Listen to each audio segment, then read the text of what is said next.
Nyerah.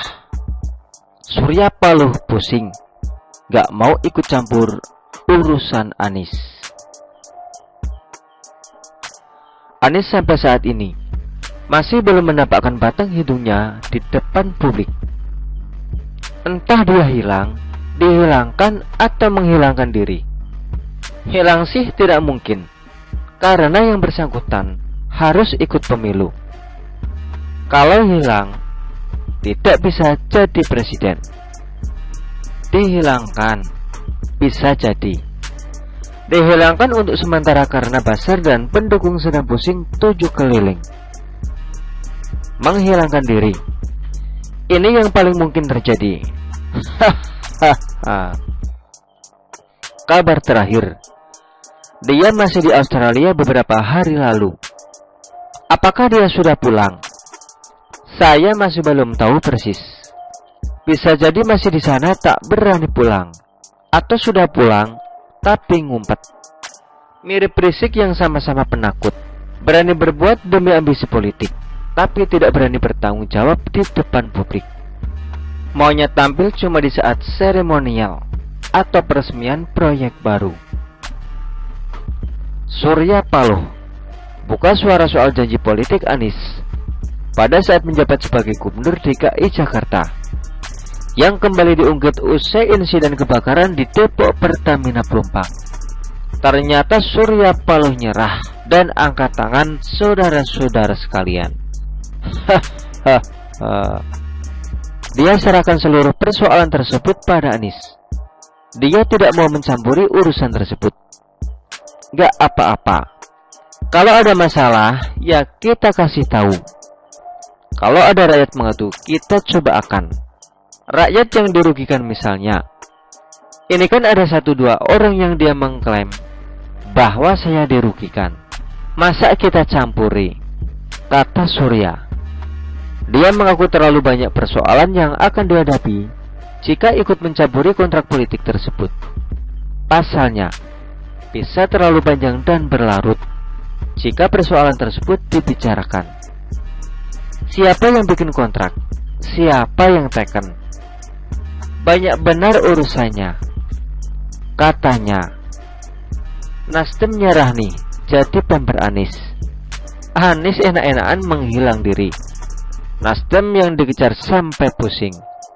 Ibarat Anies utang, lalu nunggak, melarikan diri dan kerabat yang jadi korban karena terus dikejar. Hahaha. Enak gak jadi tim hore Anies, sekaligus bersihkan kekacauan yang dibuat Anies. Anies santai saja seolah tidak terjadi apa-apa. Nasdem pontang-panting membela sana sini. Anies ketawa dan Nasdem pusing hampir nangis. Begitulah akibatnya kalau dekat-dekat dengan Anies. Kena getah berkali-kali, masih belum kapok juga. Anies tidak rugi apapun. Yang mendukung yang kerja keras sampai tak bisa tidur dengan nyenyak. Akhirnya dipakailah cara yang paling gampang sekaligus pengecut. Cuci tangan dan angkat tangan. Jawabnya muter-muter, tidak ada kejelasan. Pingpong sana sini. Tanya ke A, tanya ke B, si C yang berhak jawab, si D yang paling tahu, dan sebagainya. Ucapan Surya Paloh ini juga bisa mengindikasikan bahwa ada yang dilakukan Anies sudah cukup fatal. Tanda ini semakin mencurigakan karena Anies sampai saat ini masih bungkam. Padahal kasusnya sudah seminggu.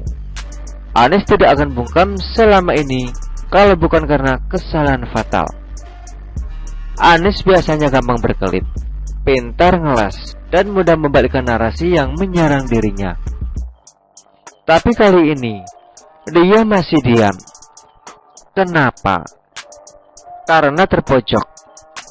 Ini sudah cukup menjelaskan sebesar apa kesalahan Anies. Dasar kelompok pengecut. Berani licik, tapi liciknya disembunyikan saat terjadi masalah besar. Anies memang pasti akan muncul, tapi saat ini mungkin sedang menyusun kalimat buat ngeles.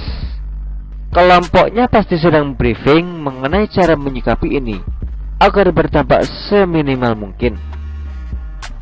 Sekarang yang terjadi adalah perseteruan dua kubu. Kubu pendukung Anies membela dan menuduh Jokowi soal KTP. Kubu pendukung Jokowi menuduh soal IMB. Ini lingkaran yang tak akan pernah selesai. Tapi saya melihatnya dari sisi lain. Antara Jokowi atau Ahok dan Anies, kita asumsikan dulu kalau dua pihak salah. Tapi yang paling dirugikan saat ini adalah tentu saja Anies. Anies masih mau ikut Pilpres tahun 2024. Nama baik adalah wajib. Pencitraan adalah prioritas. Kasus IMB ini adalah petir di siang bolong. Kalau Jokowi mah tidak ada beban lagi. Kira-kira gitulah perbandingannya. Anies makanya sedang ngumpet. Semakin lama ngumpat, semakin penuh kecurigaan. Semakin dia diam, semakin yakin kalau dia merasa bersalah. Sampai-sampai Nasdem pun tidak berani ikut campur, takut kecipratan sialnya. Ya elah, dari awal usung Anies aja udah ketahuan bakal kena getahnya. Anies kok didukung? Syukur-syukur imbang atau balik modal. Kalau kalah, nangis dah di pojokan. Begitulah kura-kura. Artikel ini diambil oleh siwo.com dan ditulis oleh XRD. Bagaimana menurut Anda?